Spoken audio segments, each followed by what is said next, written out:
আমাদের train already ছেড়ে দিয়েছে। দমদমও চলে এসেছে। জংঘাতেই কাঞ্চনজঙ্ঘা থেকে উঠলে। তো এখন আমরা দমদম, তাই তো? এখন খাবো আমি, আমাদের খিদে তো পেয়েছে, কারণ অনেক ওর 3টের সময়, সারা রাত্রি ধরে জেগে আমি সব কটাকে জ্বালিয়েছি ওট ওট ওট ওট করে করে। তো এখন খাবো, কি কি এনেছে সেটা তোমাদের দেখাবো। ও এনেছে মাংস, আমি এনেছি লুচি, আলু ভাজা। চলো দেখাই কি খাবার এসেছে।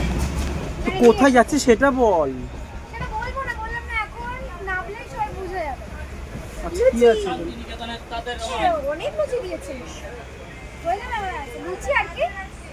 আমার জন্য আলু ভাজাও দিয়েছিল মা। তাহলে ওটাতে আলু ভাজা আছে না? এটা আলু ভাজা, এটা শসা ফসা। ও মাই গড, এইটাই আমি খাবো। আমাদের এখন মাখা হবে, খাওয়া দাওয়ার পর মাখা খাবো। এটার মধ্যে আমার মনে হচ্ছে আলু ভাজাটাই আছে। তাহলে খুলতে হবে না? একটু দেখি কি জিনিস দিয়েছে। মনে তো হচ্ছে আলু ভাজা। আলু ভাজা, যেহেতু আমার নিরামিষ তাই আমার জন্য আলু ভাজা করে দিয়েছে। আর সৌরভের মা মানে কাকি দিয়েছে চিকেন। আমি তো চিকেন খাবো না, আজকে নিরামিষ আমার, ওই জন্য। উফ, কি টেস্টি টেস্টি কালার হয়েছে, আমার লোভ লাগছে। কিন্তু আমার জন্য এক পিস হলো রেখে দিবি, কালকে খাবো। তোর জন্য এক পিস রেখে দেবো। যদি না নষ্ট হয়। নষ্ট কেন হবে ভাই? ওটা তোর জন্য আনা। বাবা, তো চলো খাওয়া যাক। ওটা ওর জন্য আনা।